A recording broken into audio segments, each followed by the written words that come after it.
So the recording has restarted. And the live streaming has restarted. Thanks, Harriet. So the board discussed the legal tests in terms of section 1235 and the fact that the case law effectively gives us a de minimis rule into the number of persons that are reliant to a significant degree, and also that there would be material disadvantage if the premises were not available. They considered the analysis of the statistics provided by Mr. Hunter set out at 157 and 158 of the papers, looking particularly at the fact that 68% were reliant on the premises as a principal source of fuel, and under analysis that 54.2% of all local customers were reliant to the necessary degree for fuel. Thank you, Chair. Okay, thank you. So I can now open the debate for members.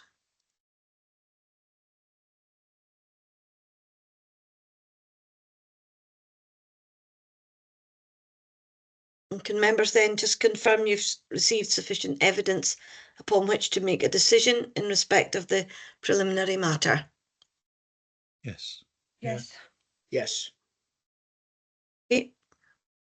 So if there are no further comments and questions, I could call for a motion. And remember, this is just in relation to the preliminary matter.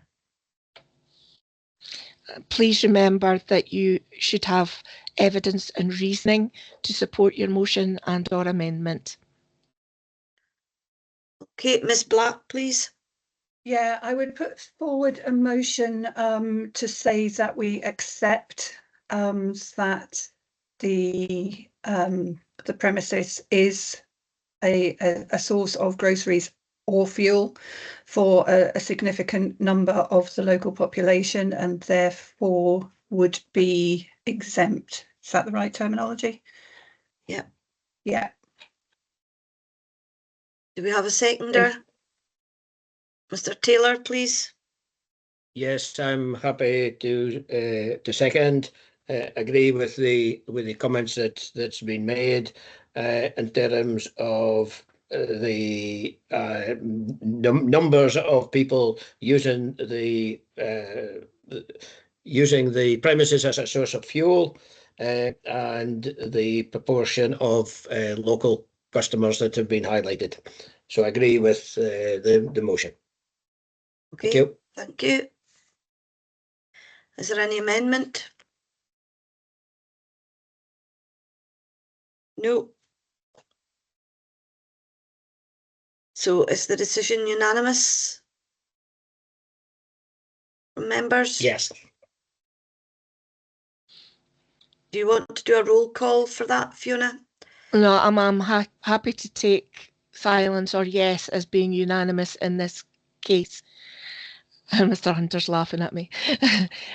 So in relation to the preliminary matter, I can confirm that the board has found that there are a sufficient number of people reliant on the premises as their principal source of fuel or groceries, and therefore they're accepting the premises as exempt under section 1235 of the Act. So that deals with the preliminary matter. Chair, do you want me to outline the procedure for the next part of the application? Yes, thank you. Thank you. I can advise that in relation to the second part, which is consideration of the application itself, there are no objections per se, but there is a representation, and the only reason that this would require a hearing is that the premises fall within the settlement of Peterhead, which is a locality identified within the board's over-provision policy as being over-provided in relation to off-sale premises. There are no other grounds of refusal that would apply. The applicant's agent has accepted the recommended conditions, so the board must purely go on to consider this matter in terms of whether or not there is sufficient justification to grant a departure to the board's policy in terms of the benefits of the operation of the premises, and whether those benefits and compliance with the licensing objectives would outweigh any of the identified harms relating to the board's over-provision policy to justify the board granting a departure and granting this licence. So the procedure again is at Appendix 6 and is to hear the applicant. The LSO has put in a representation, I believe, although it may just be to highlight the fact that we have an over-provision policy. So it'd be to hear Mr. MacDonald.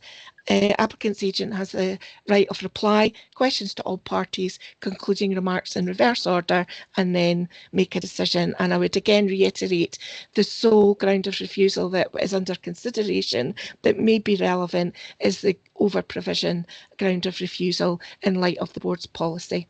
Thank you, Chair. Okay, thank you. So again, I'll go first of all to the agent, Mr. Hunter, to speak to the application. Thanks very much. I should clarify I wasn't laughing at Mrs. Stewart.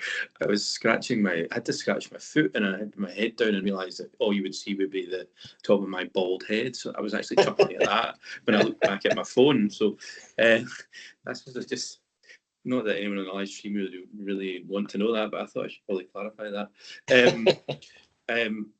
In terms of the application, I'm very grateful for the summary from Mrs. Stewart. I will come to over provision.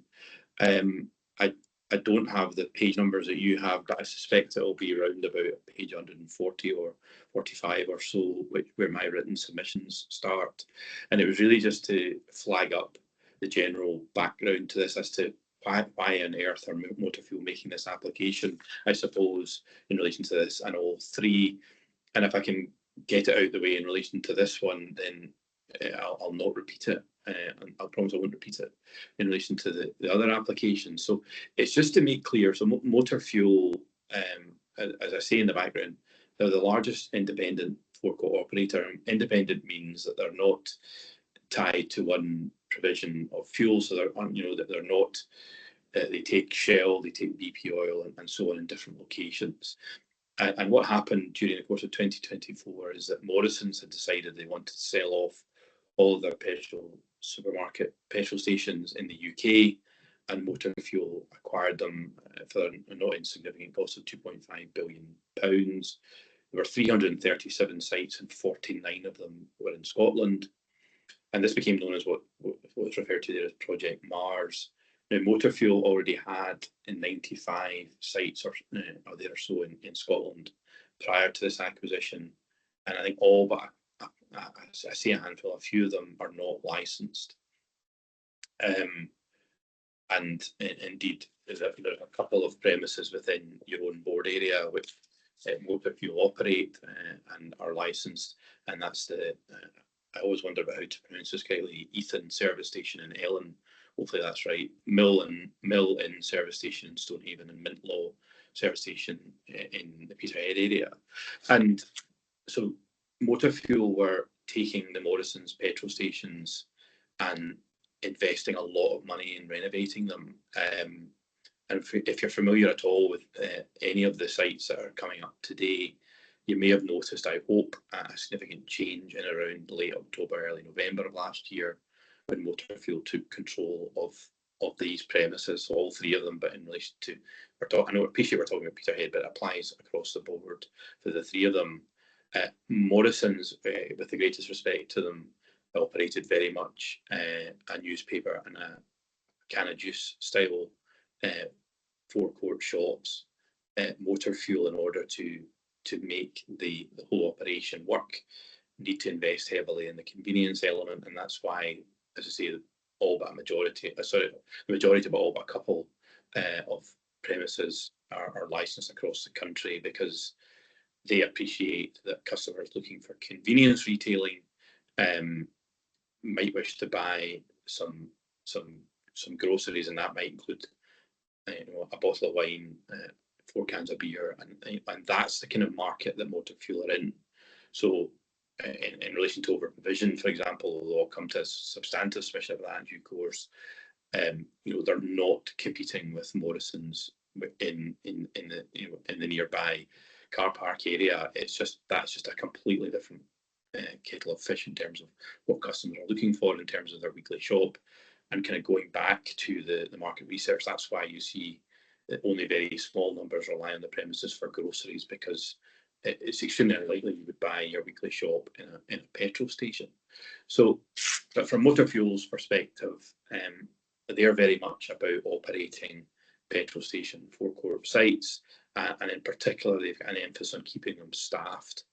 They don't operate pay at pump. Well, they might have the odd premises where they inherit a pay at pump facility, but insofar as their trading business, they will keep the shop open 24 hours a day if it's a 24-hour business, and they'll have a night pay window and there'll be a member of staff there, because from their perspective, they appreciate that customers don't all want to use a card and don't want all to pay a pump. They want to access goods from the grocery, or they want to pay in cash and so on.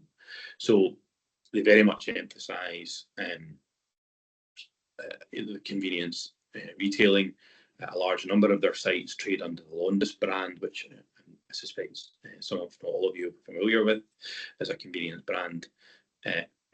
These sites, however, are slightly unusual in the sense that for as my late father would have said, a man running for his life wouldn't notice. You would think it would be remaining a Morrison's site, other than there is MFG branding at the door. So the Morrison's canopy over the petrol pump stays the same. The shop, albeit as a far greater convenience store, includes some Morrison products as well as premium branded products. And for what it's worth, you can earn Morrison's points in there, but you can't spend them. And it's very much about safeguarding the ongoing use of the premises, and from the perspective of a petrol station. I know we heard about other ones in the kind of wider Peterhead area, but it's you know, the experience nationally is very much that petrol station numbers are dwindling, and Motor Fuel seek to offer a full convenience offer to try and buck that trend, and acquiring sites is very much against the trend in that respect. So that's the background to all of it.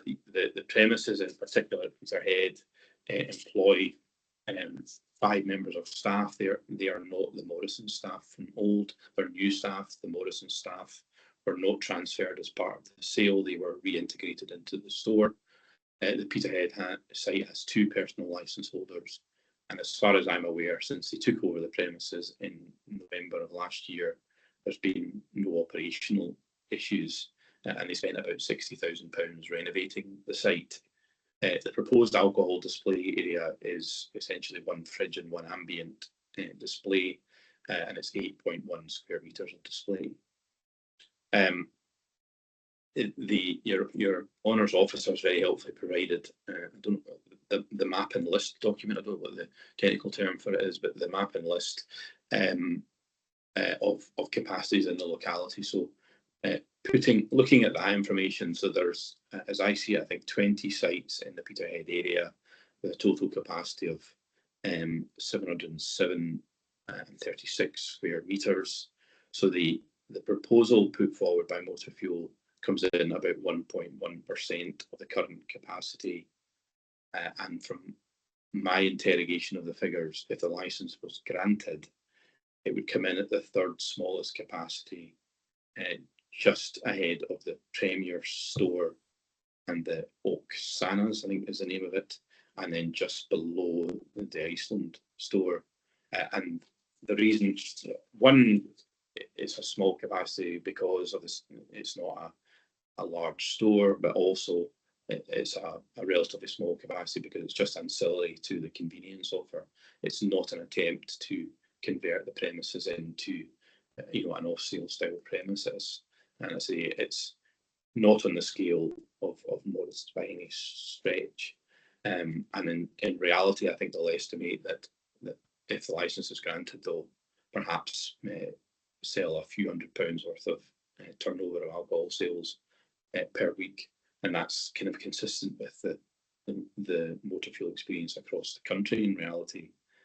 But they understand that a customer who wants some convenience retailing, and if they want a provision of alcohol, the bottle of wine or the beers, then if they're looking at what convenience shops they go to, clearly, if one doesn't offer it, then that takes out of their customer basket for the entirety of the convenience. So that's why they apply for licenses across the estate. Very helpfully, your very detailed policy talks about dependable causal links and evidence available in relation to harm caused. I noted that the policy makes reference to the kind of average capacity size across Aberdeenshire of 34.3 square metres, and clearly we're coming in with a proposal significantly below that. You know, at 1% of the existing capacity and about a quarter of the average. What I would say is that I obviously accept you have an overprovision policy, but what I would say is I think that you can grant this application taking into account various factors without driving a coach and horses through that policy. And what I say you should have regard to is, first of all, the extent of the proposal, both in terms of its size at 8 square metres and the fact that it's well below the average for the area, and it's only 1% on top of the existing capacity. And I think it would be difficult to pinpoint any particular evidence that an additional 1% of capacity in the locality would have a significant detrimental impact on the locality. Second of all, you've got an existing operator in motor fuel who knows the trade in convenience retailing, and at Touchwood trades within your locality without any difficulty. And for what it's worth, I've been a licensing solicitor for 24 years. I've represented Motor Fuel since 2017 and their predecessor company Malter since 2014. I've never had to appear in front of a licensing board on their behalf for anything other than an application to do something.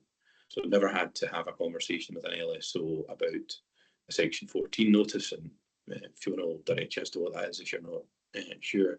Never had to deal with a review of premises license for motor fuel. Now, all that means is that they know what they're doing and they trade their premises well in my submission.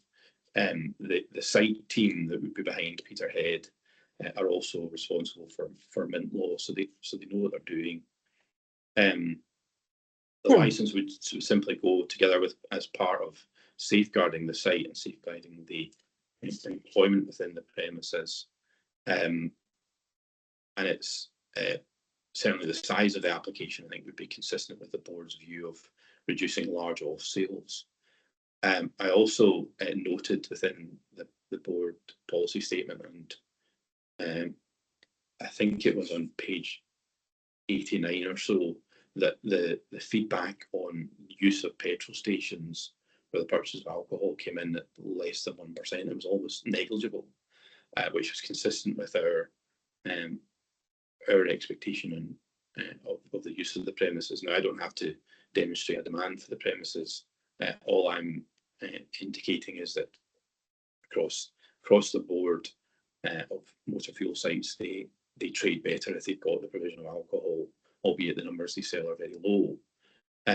But certainly the impact, I think, would be extremely low generally, and indeed the policy statement does reflect that alcohol sales generally from petrol stations are significantly lower than other styles of off sales.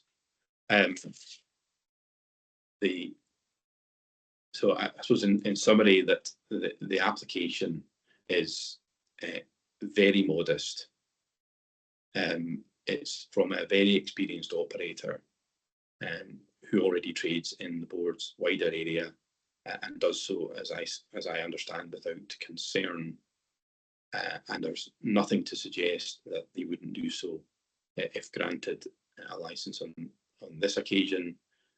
It is not going to change customer habits at Morrison's, I think, or any other premises which have much larger capacities This is for the customer who is looking for a top-up shop that the convenience store offers, perhaps something for their dinner at night and a bottle of wine, or as we've all done, we're travelling to go and see somebody, and it's a celebration, and we realise we've forgotten to buy them a bottle of wine. So when we're topping up the car, we buy them a bottle of wine to take as a gift to someone. That's the marketplace that motor fuel are in. It's literally nothing more than that. So I'd invite you to take account of that, the size of the capacity relative to the local area, and the very low use of petrol stations recognised in the statement of policy as being a basis upon which you can depart from the policy statement without affecting its otherwise aims in relation to the licensing objectives, and grant this application. And as I said before, I'm going to get to the stage where I'm repeating myself, so I'll stop, and I'm happy to answer any questions that you might have. Thank you very much for listening. Okay, thank you, Mr. Hunter. We'll come back to questions, but I'm going across the Licensing Standards Officer, Kevin MacDonald, please, to speak to this part of the representation. Good morning again, Board. Thank you for your time. Again, Section 7 of the Act provides for the provision and the Board's Supplementary Policy 3. The Board's policy extensively covers the full statistical details which have resulted in the supplementary policy, and Peterhead was identified as an area subject to over-provision under alcohol-related harm. For the application itself, it's on the same site as a significantly large supermarket with a sales capacity of just under 149 metres square.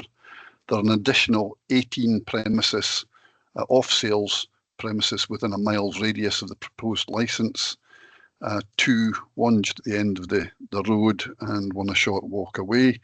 And there are 12 further premises within that 1 mile area, predominantly on sales but of off sales provision. So again, a significant amount of off sales provision in the Peterhead area. I can only relate you back to the Board's own policy on it. Thank you. Okay, thank you.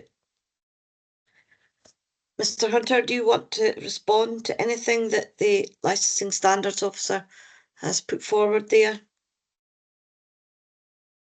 I think just one observation is that the board's officers have provided information in relation to premises in the locality, and I would simply invite the board to have regard to those premises in that list that was provided, rather than making reference to on-sale premises. I think although on-sales premises might benefit from off-sales, again, your policy also recognises that off-sales from on-sale premises are, either zero or negligible in that regard. And whilst I do appreciate you provided that list, I think there is definitely a cluster of licensed premises in the area marked on that plan as Kirktown, which we are not in, and I can't tell from the coloured dots which premises are in that Kirktown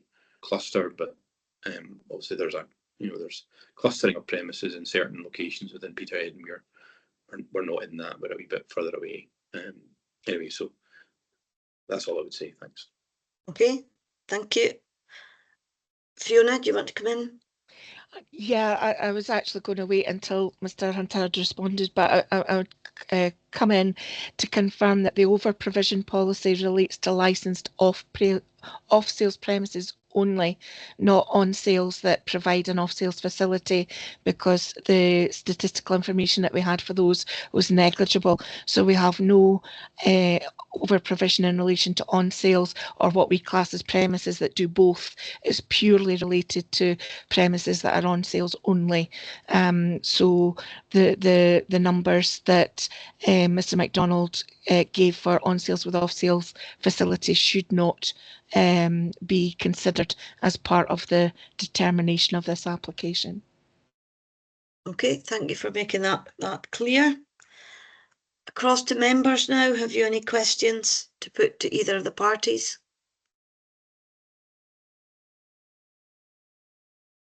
Ms. Black, your hand was up and disappeared, but we seem to be having that today.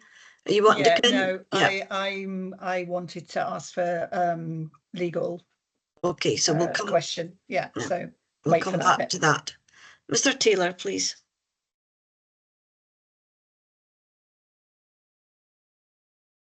You're on mute. Yeah, just realised that. Thank you for the contribution to for both. Mr. Hunter, a minor thing initially, it'll be Ethan rather than Ethan, but we'll forgive you for that. My main point is, though, you'd commented about the small area that the premises will be allocating, and I just wondered if you'd care to comment in terms of creeping targets, and how that would ultimately perhaps manifest itself if we adopted what you suggest. You also commented about, MFG Group are interested in convenience retailing, which I get, and I could well understand it would be important. But ultimately, you highlighted its over provision that's critical. And along the same lines, I think you mentioned card payments and the justification for card payments, whereas a major aspect was in relation to maintaining personnel at the site. Interested in comments. Thank you. Okay. Do you want to come in first, Fiona? I think I know what you're going to say. Yeah, in relation to creeping targets, Mr. Taylor, you have to consider the application that is in front of you with the capacity that's in front of you. If there are any changes to capacity, there's provisions in the Act for variations, both to reduce the capacity or to increase. And any increase would come back before the board and would also take into account the board's over provision policy. So you can't deal with what might happen in the future. You have to deal with it, what's in front of you today. Okay. So, Mr. Hunter, do you want to reply to Mr. Taylor? Yes, absolutely. Thanks. And I'm grateful for Mrs. Stewart's intervention, because I didn't know what creeping targets meant. But I mean, the only thing I would say in relation to that is that for motor fuel as an organisation, I've done as many minor variations to reduce capacities as I have done increases, because they refurbish their stores and they don't always keep their capacities. And if they don't keep their capacities, they reduce them rather than doing what certainly Mrs. Stewart will know. I mean, the shoving soft drinks into locations just to keep capacity areas. So they are honest in that respect about sizes. Look, I appreciate what Mr. Taylor's saying about convenience retailing, and look, all I can say to you is that the reality of the petrol station business is that the analogy is a bit like cinemas. They have to do well in cinemas with the sale of food, because they don't really make very much money out of the films. The same as the analogy is true for petrol stations. Although you'll see the pump price and think they must be making a fortune. Well, actually, in fact, in terms of fuel litres, only a couple of pence is actually profit. The vast majority of that is in relation to costs and tax and all the rest of it. So for for a petrol station to thrive, they have to succeed in the convenience element, or they go pay at pump, which is what you see at other supermarkets. And Motor Fuel as a business have set their stall out to sound like a football commentator and say, look, they want to be a convenience retailer that employs staff and creates, you know, wealth in a sense of employing people, and they don't want to turn their premises into you know, a building with boarding up and pay at pump facilities. So that's why I mentioned convenience retailing, and in terms of your, I suppose, and it goes to an extent in relation to card payments, because not everybody wants to pay by card. I appreciate in the modern world post-COVID that most people use cards, but not everybody does.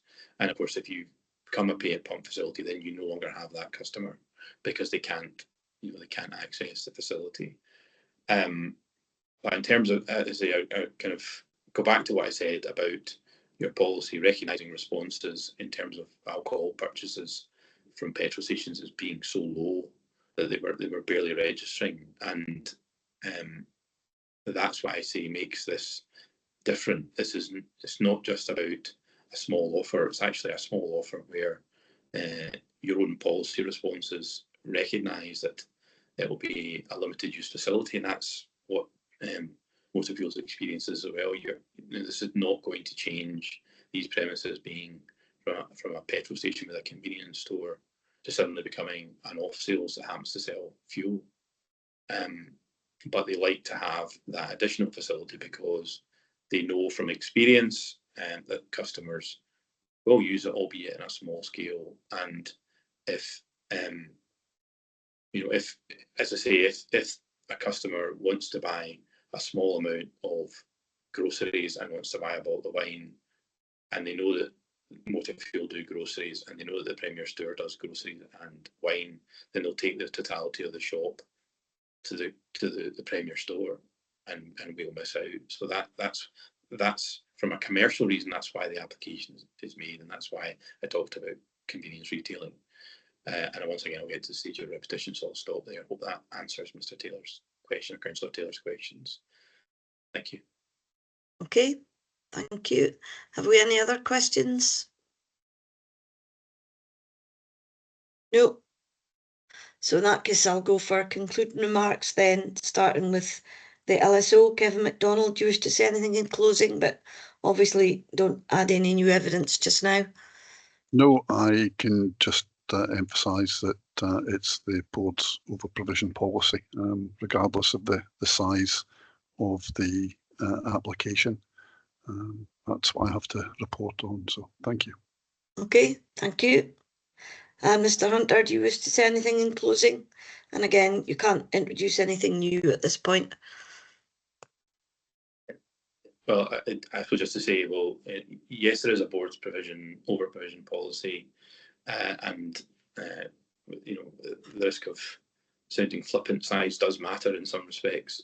Here, it is a small application in circumstances where the board's own policy recognises from formulating that over-provision policy that certain types of premises use attract very low alcohol sales, and petrol stations are identified in the pie charts in that regard.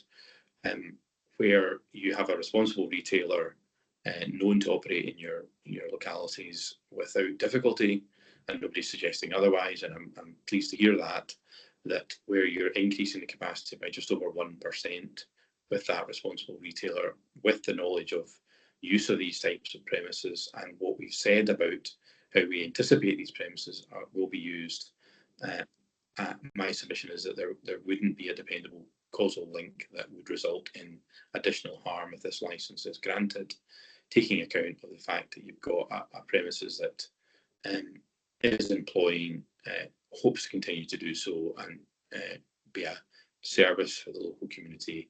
And against all that background, I'd invite you to grant the application and treat it as an exception to your policy. Thank you. Okay, thank you. So obviously information on the success of the business and the people it employs isn't really the business of the licensing board, Mr. Hunter. So I appreciate the additional information. Do board members require any legal advice from the clerk? Ms. Black? Thank you. Just wanted to check, there has been a lot of talk about convenience and the fact that this is definitely a convenience store. How material is that in our deliberations, please?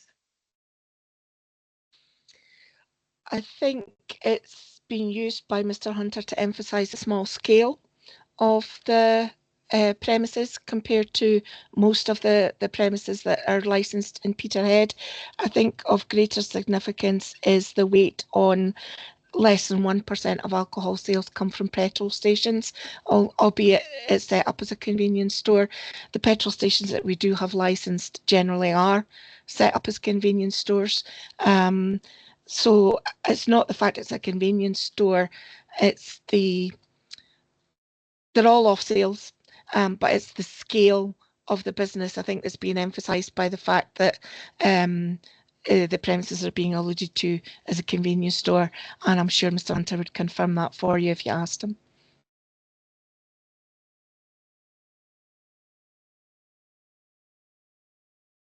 Sorry, I didn't want to presume I was being asked yet. Yes, the point being that about the convenience is that our experience is that the customer that's using these premises for purchase of alcohol is not doing so as an alternative to the supermarket when they go to buy their weekly shop and possibly the provision for the house. This is it's a completely different scale of operation to the nearby supermarket in the sense of Morrison's, but also in terms of I think Lidl down the road, an example. It's just a completely different customer use. Was the point around convenience. So Mrs. Stewart was on the money in that sense. Okay, thank you. So can I ask the Deputy Clerk please to outline the terms of the legal test for this application?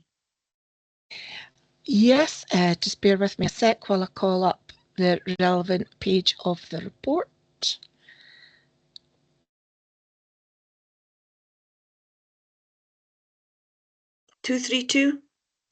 Yeah,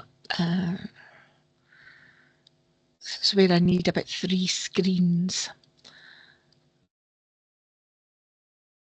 So the legal test is the one for grounds of refusal of a premises licence, and as I have indicated, none of the grounds are relevant here with the exception of the over provision ground.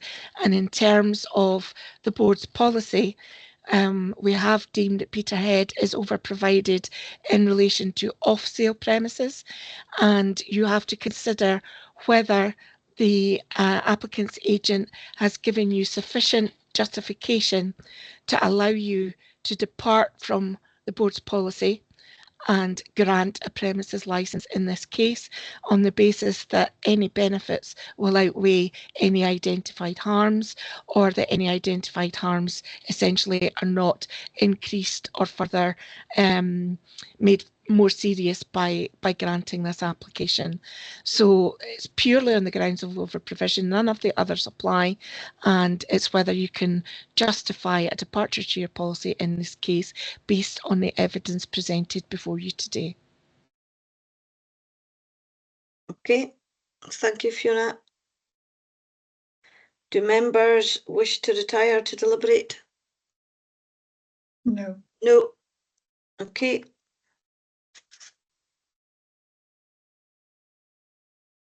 In that case, I can open the application for members to debate and just confirm that members have received sufficient evidence upon which to make a decision. Yes. Yeah. Yes. So, any comments at this point, Mr. Goodall? Yeah, having heard all of the evidence, and I can't think of any good reason or good benefit to depart from our policy. I'll listen to what others have to say, but I think our policy should stand in this instance. Thank you. Okay, thank you. Mr. Crowson, please. The only bit that sort of sticks in my mind is when we look at our policy for over provision, is that this smaller premise is going to be right next to somewhere that's already got an alternative for the purchase of alcohol. And I'm not sure that it sort of provides that much more, that it would be encouraging people to buy alcohol because they could just literally go a few yards further and purchase alcohol anyway. So I have no concerns that this is going to encourage more people to actually purchase alcohol. So I'm not sure how that falls under the over provision. But that's just where my head's at.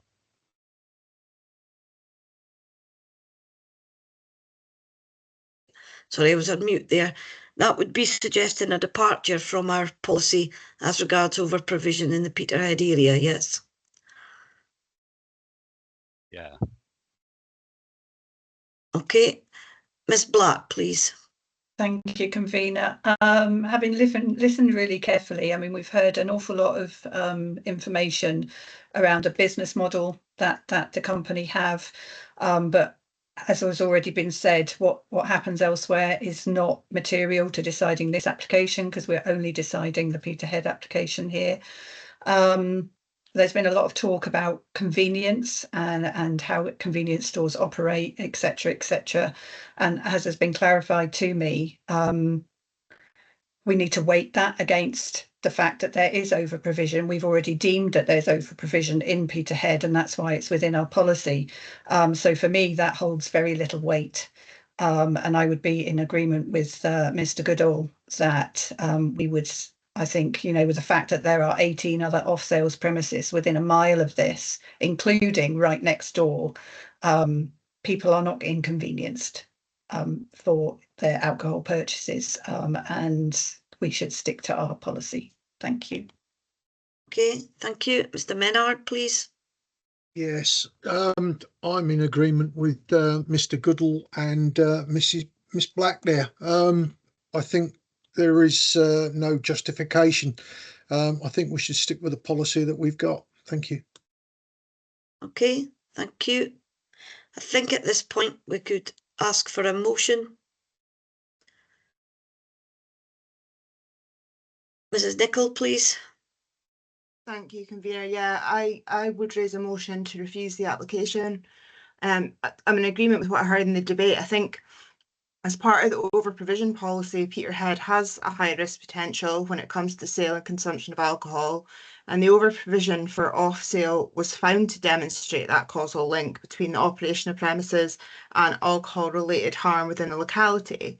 And when we considered this, those licensing objectives of preventing crime and disorder and protecting and improving public health were both crucial for us to take account of. So I've listened keenly to the information from Mr Hunter, including describing the offering that would come with this application as modest, but I would weight the evidence from the LSO, Mr MacDonald, to be overwhelming, as this is in an additional location in close proximity to 18 off-sales premises. And I haven't seen or heard any evidence today to justify the departure from the board's over provision policy. And I do feel that the pursuit of convenience cannot justify the safeguards that exist to prevent harm with our licensing objectives. So I would raise that motion and seek a seconder. Okay, thank you. Ms Black, please, do you wish to second? Yes, please, I will second that. Okay, is there any amendment? No. So in that case, can I just oh, Mr Crossan, please? Sorry about the lag. No, having listened to it, I understand what the policy stands. I don't think I've got enough strength to put forward an amendment, but I'm not sure that our policy falls short for allowing to come away from the statistics to the reality of the situation, and just wanted to state that. Okay, thank you. I think we might need a roll call this time, Ms Stewart, just to confirm that the board's decision is unanimous. I was just going to confirm that in terms of the ground of refusal set out in the legal test, it would be under paragraph 5E, that the board considers that if the application were to be granted, there would as a result be over provision of licensed premises or licensed premises of the same or similar description as the subject premises in the locality, given the over provision policy. And I just confirm Mrs Nichols' reasoning that there's no justification being put before the board to justify a departure to policy in this case, in light of the alcohol harms identified in the policy with regard to the licensing objectives of the prevention of crime and disorder and protecting and improving public health. Can I just clarify with you that that accurately summarises what you had put forward as the basis for your motion? Yeah, content, yeah. Thank you. So if you indicate when your name is called whether you're for or against the motion. Ms Black? For. Mr Crowson? For. Mrs Ewanson? For. Mr Goodall? For. Mr Mason? For. Mr Menard? For. Mrs Nicholl? For. Ms Sullivan? For. And Mr Taylor? For. So therefore, Chair, I can confirm for Mr Hunter that the application has been refused unanimously in terms of paragraph 5E of the legal test. You'll get written notification within the next 7 days, and I'm sure I'll be hearing from you further. Please don't leave the meeting because you've got 2 further hearings to go. Okay. No, no. So can I just often ask for, sorry, I was going to say solicitors often ask for reasons in meetings, which I think That's is wrong, fine. Mrs Stewart, but I'll That's submit fine. a relevant request in writing. Yep, no Okay. problem. And we'll no doubt see where it goes from there. Thank you. Right. Can I just confirm that this hearing is now concluded? So thank you for your interest in this business, but obviously you're not leaving the meeting, you're staying in the meeting because we've got the next 2 papers. So I will pass the chair to Ms Black, and if you're still in session when I get back, I'll rejoin the meeting at a later point. My apologies. Thank you very much. The first act that I am going to do as taking on the chair is to call a comfort break for 5 minutes. We've been going for quite a while now.